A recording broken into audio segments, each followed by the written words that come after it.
मसीह में मेरे अजीज़ बहनों और भाइयों, हमने खुदा के बंदा के वसीला से खुदावंद का ज़िंदा कलाम सुना और आज हम जानते हैं कि आज हम ईद पैंतीकस्त मना रहे हैं। हम सब ने ईस्टर मनाया था, सब ने मनाया था ना ईस्टर। तो आज ईस्टर से आज जो पैंतीकस्त का दिन है, आज कितने दिन गुजर चुके हैं ईस्टर को? कितने दिन गुजर चुके हैं? आज 50वां दिन है और 40 दिन यीशु मसीह इस दुनिया पर रहे। और जब 40वें दिन यीशु मसीह आसमान पर गए तो जाने से पहले यीशु ने वादा किया अपने रसूलों के साथ कि मैं जाता और जाकर तुम्हारे लिए बाप से क्या करूँगा? मददगार भेजूँगा, मददगार। और मददगार कितने दिनों के बाद आया? 10 दिनों के बाद। यीशु मसीह जब आसमान पर गए तो 40वें दिन गए और 10 दिन मज़ीद गुजरने के बाद 50वें दिन रूहुल कुद्दस उतरा और लिखा है वहाँ पर 120 लोगों की जमात जमा थी।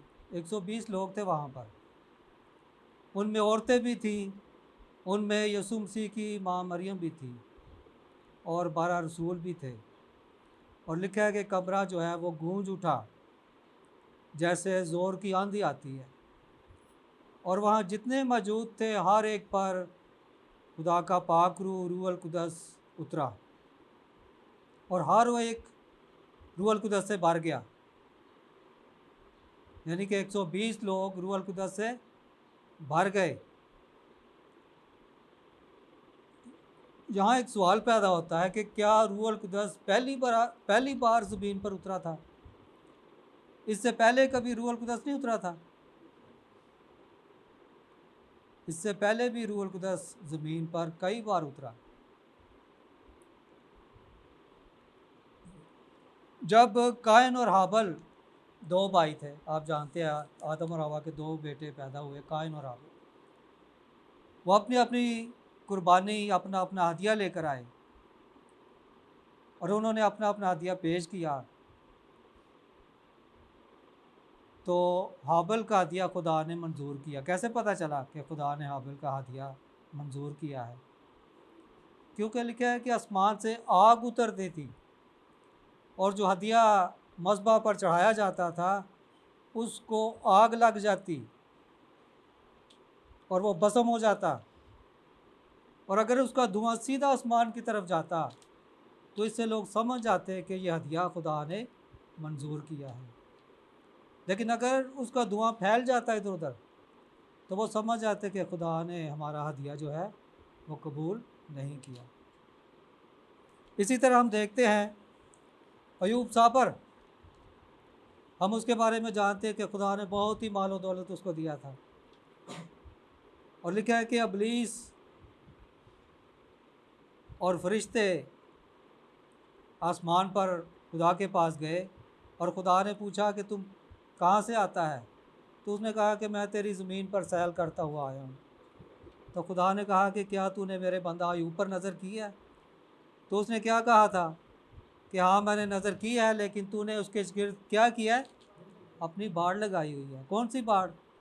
रूह की बाड़। तो रूह पहले भी ज़मीन पर काम करता था। ये पुराने अहदनामे की बातें हैं। और इसी तरह दानिएल की किताब में लिखा है कि खुदा ने उसको ख्वाबों की ताबीर करने की कुव्वत दी थी और उसके बारे में लिखा है कि वो हल्ले मुश्किलात की रूह थी उसके पास। हल्ले मुश्किलात यानी कि हर किस्म की मुश्किलात को हल करने के लिए उसके पास रूह थी। और वो रूह कौन सी थी? रूहुल कुद्दस, खुदा का पाक रूह अपने नबियों के साथ था। इसी तरह हम दानियल की किताब में से ही देखते हैं कि उस ज़माना में 3 खुदा के लोग थे, सदरक, मिस्रक और अब्दुल-नजूब। तो क्या किया गया उनके साथ? उनको आग की भट्टी में डाला गया। लेकिन जब बादशाह ने देखा तो उसको 3 की जगह 4 नज़र आए। चौथा कौन था? खुदा का पाक रूह। तो उसने कहा फेंके तो हमने 3 थे, यहाँ 4 नज़र आते हैं। तो खुदा का रूह जो है वो बेटे की सूरत में वहाँ पे आया, अलाज़ादा वहाँ पे नज़र आया, यानी कि खुदा का पाक रूह बेटे की सूरत में वहाँ पर नज़र आया। और इसी तरह हम देखते हैं नए यादनामों में से लुका की इंजील। लुका की इंजील में लिखा है कि जब फरिश्ता मरियम के पास आया तो मरियम से फरिश्ता ने कहा कि रूह अल कुदस तुझ पर साया डालेगी। खुदावंद यीशु मसीह रूह अल कुदस की कुदरत के वसीला से पैदा हुए। और जब यीशु मसीह यूहन्ना बपतिस्मा देने वाले के पास बपतिस्मा लेने के लिए गए तो बपतिस्मा उन्होंने दरिया यरदन में लिया, और बपतिस्मा लेकर जब वो बाहर आए तो लिखा है कि रूह अल कुदस कबूतर की मानद यीशु पर आकर ठहर गया।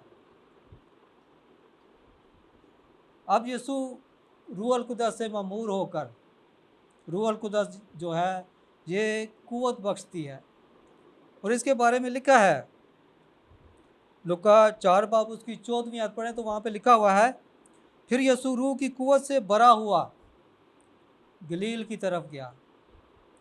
किसकी कुव्वत से? रूह अल कुदस की कुव्वत से। रूह अल कुदस कुव्वत देता है, रूह अल कुदस अक्ल और दनाई बख्शता है।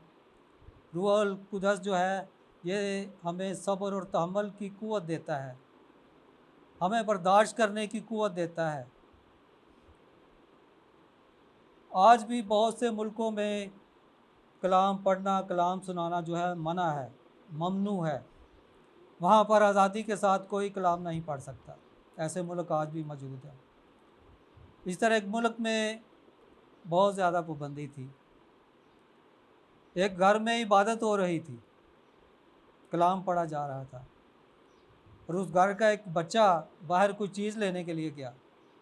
जब बाहर गया तो पुलिस वाले वहाँ से गुज़र रहे थे। उन्होंने बच्चे को रोका और पूछा कि तेरे घर में क्या हो रहा है।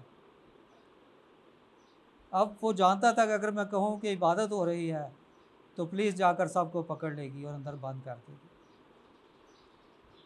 तो उसने कहा कि मेरा भाई मर गया था, उसकी याद में मेरे रिश्तेदार जमा हुए हैं। अब उसने झूठ तो नहीं बोला, रूह कभी झूठ नहीं बोलता, खुदा कभी झूठ नहीं बोलता, उसने भी झूठ नहीं बोला। लेकिन उसने ये नहीं कहा कि इबादत हो रही है। उसने कहा मेरा भाई मर गया तो उसकी याद में मेरे अजीज़ जो हैं वो जमा हुए हैं। तो पुलिस वालों ने कहा हाँ ये कोई अपनी रस्म मना रहे होंगे मरने पर, तो वो चले गए। तो रूह हमारी रहनुमाई करता है। कलाम में लिखा है कि रूह तुम्हें खुद बताएगा कि तुम्हें किस वक़्त क्या जवाब देना है। आज का हवाला जो हमने पढ़ा है कि क्या तुम नहीं जानते कि खुदा का तुम मक़दस हो और खुदा का रूह तुम में बसा हुआ है। ये सवाल है, इसके आगे सवालिया निशान है कि क्या तुम नहीं जानते कि तुम खुदा का मक़दस हो और खुदा का रूह तुम में बसा हुआ है। तो अगर आपसे पूछा जाए कि क्या आप जानते हैं कि खुदा का रूह आप में है, अब खुदा का रूह अगर हम में है तो उसकी निशानियां हैं, उसके फल हैं, रूह के फल हैं सब्र, तहम्मुल और बर्दाश्त और मोहब्बत, नेकी करना। तो ये फल हमारे अंदर हैं।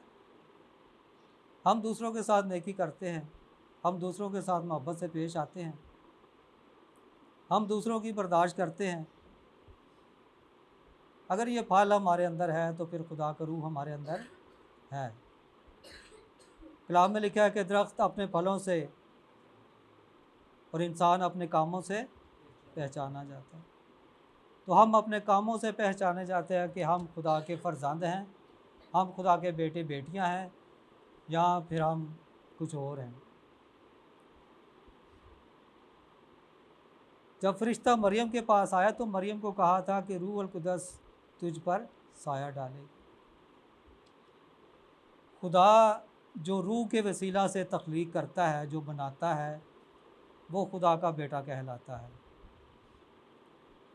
फरिश्ते रूह से बने हैं, वो खुदा के बेटे कहलाते हैं। और जब हमारे अंदर खुदा का रूह होगा तो फिर हम खुदा के बेटे बेटियां कहलाएंगे। तो आज हमें सोचने की ज़रूरत है, हमें जानने की ज़रूरत है, आज फ़िक्र करने की ज़रूरत है कि क्या हमारे अंदर खुदा का रूह है। अगर नहीं तो हमें हासिल करने की ज़रूरत है। और आज के दिन, ईद पेंतिकस के दिन, आज जैसा कि हमने बाइबल रीडिंग में से सुना कि जब उनमें रूह आया, रूह अल कुदस जब उन पर उतरा तो उनमें कुव्वत आई। कौन सी कुव्वत? बोलने की कुव्वत। उनके अंदर से डर खौफ चला गया और वो दलेरी के साथ बाहर जाकर कलाम करने लगे, क्योंकि खुदावंद यीशु ने कहा था कि तू पत्थर है और इस पत्थर पर मैं अपनी कलीसिया बनाऊंगा। और वो कलीसिया आज के दिन जो है कायम हुई। आज के दिन रसूलों ने काम शुरू किया और 3000 आदमी जो है वो उन्होंने बपतिस्मा लिया और वो जमात जो है, रिसालत की जमात, वो जो कायम हो गई। अबलीस का भी ज़ोर है, लेकिन कलाम में लिखा है कि और तुम अबलीस का मुकाबला करोगे तो वो तुमसे भाग जाएगा। तो मुकाबला वही करेगा जिसके अंदर खुदा का पाक रूह होगा, जिसके अंदर कुव्वत होगी मुकाबला करने की। तुम कुव्वत पाओगे। तो अगर हमारे अंदर कुव्वत होगी तो हम मुकाबला कर सकेंगे। तो आज ज़रूरत है कि हम अबलीस का मुकाबला करें। हिमाल की किताब पहला बाब उसकी 8वीं आयत पढ़े तो वहाँ पे लिखा हुआ है, वहाँ पे लिखा है कि लेकिन जब रूह अल कुदस तुम पर नाज़िल होगा तो तुम कुव्वत पाओगे। तो हमें रूह अल कुदस को पाने की ज़रूरत है, हासिल करने की ज़रूरत है, ताकि हम खुदा के बेटे और बेटियां कहलाएं, हम उसके फ़र्जंद बन जाएं। क्योंकि आप सारा कलाम पढ़ लें, कलाम में लिखा है कि जो रूह से पैदा होता है वही उसका फ़र्जंद होता है। और जब हम उसके बेटे बेटियां होंगे तो फिर हम इस लायक होंगे जिसका वादा यीशु ने किया था कि मर जाता हूँ जाकर तुम्हारे लिए जगह तैयार करता हूँ। किन से वादा किया था? अपने बेटे बेटियों के साथ। और फिर आऊँगा और तुम्हें भी अपने साथ लेके जाऊँगा। काश कि जब यीशु आए तो हम तैयार और बेदार पाए जाएँ। खुदावंद आज के कलाम के वसीला से हम सबों को बरकत दे। आमीन।